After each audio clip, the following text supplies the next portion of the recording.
Come at me in the comments and tell me. Kobbie Mainoo in at 10. Garnacho on the bench. That's what I'm going with today. And Toby Collyer next to Manuel Ugarte. United at home to Brighton is a game that just scares every United fan, I think. This one today is going to be tough. It's going to be hard. It's going to be a hard watch. I think we're going to have to be patient. I think we're going to have to stick by these players today and just hope that we can pull out some form of result. It's going to be very similar, I think, to Southampton, where the better side, the better footballing side will be the opposition, and United will just have to be strong, stable, in shape, dig a result out, and hopefully it's a 3 points result, because this fixture in the past has absolutely destroyed Manchester United. It has beaten us to a pulp, let's just say that. Brighton have got our number. We know they have, and there's nothing we can do about it. There isn't, except play better football. Play better. Have a bit more mental strength. Have a more steeliness about us. Otherwise, we will get played off the park, their heads will drop, the crowd will turn, and Manchester United will end up getting completely dicked again by Brighton at home. We cannot allow it to be 3 home games in a row that we lose to Brighton. We're 2 in a row now. We've just gone 2 in a row to Bournemouth. It's time we stop the rot. It's time that United stood up to these mid-table sides that are just running us off the park. Man, we nearly got run off the park by a bottom of the league championship side in Southampton in the middle of the week. We cannot afford for this to happen again against Brighton today. It's going to be a tough game. It's going to be a very difficult one, like I said, but we have got enough. We have got more than enough to beat Brighton. They're on double game week as well, and I'm hoping that kicks in because they're not used to it. But, I mean, I thought that would be the case with a few teams this week, but then I watched Bournemouth, then I watched Brentford, and I'm thinking, are we going to get the triple B right now? Because Brentford deserved more against Liverpool. Bournemouth battered bleeding Newcastle. I just hope we don't get the other B, which is Brighton, doing United in today. The home record for United is appalling. It really is. We got the win against Southampton. This will be Man United's first back-to-back victory in the league this season, and we're nearly at the end of January. We are an utter disgrace as a football team right now, aren't we? We know where we are. No one's kidding themselves. But if we could get 2 wins in a row, we could beat Brighton today, I think that would convince most of this fan base that we have made a major step forward. I think that's big. Doing what we've done at the start of this year, standing up to Liverpool, beating Arsenal away from home in the FA Cup, then getting a win in the league at home in Southampton, which was the first in over a month. To back that up with our first back-to-back victory in the league this season against Brighton this afternoon would be a major step forward. And United stay unbeaten in January and 2025.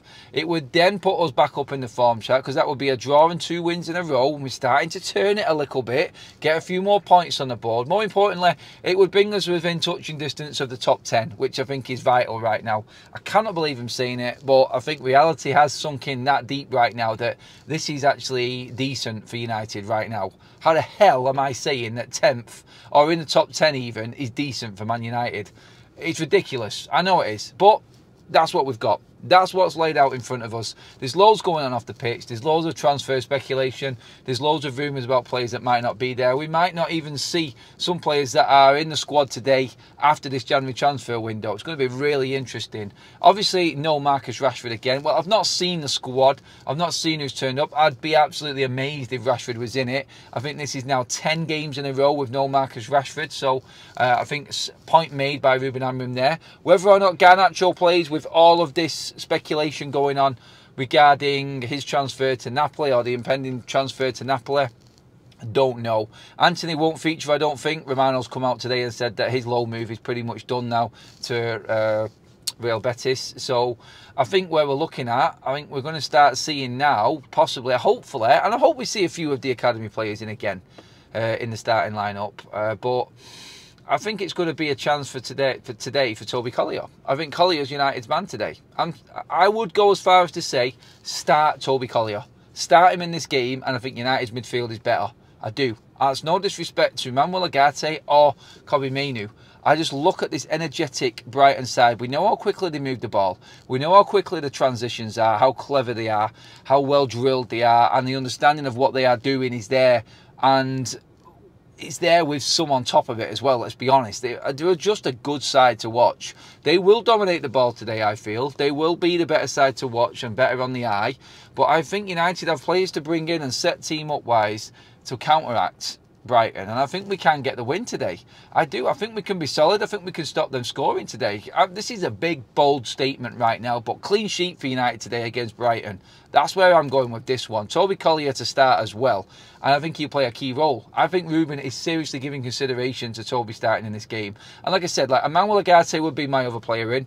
That defensive, solid base there in front of the back three, who I've got no issue with. Hopefully it's Maguire, De Ligt and Martinez today. No, actually, well, let me just see. Actually, no, here's one for you. When it comes to the team, how about this? This is an interesting one. Mazraoui, De Ligt, Maguire in your back three. You've got leadership, you've got power, and you've got pace in Mazraoui there. You've got full-on professional back three.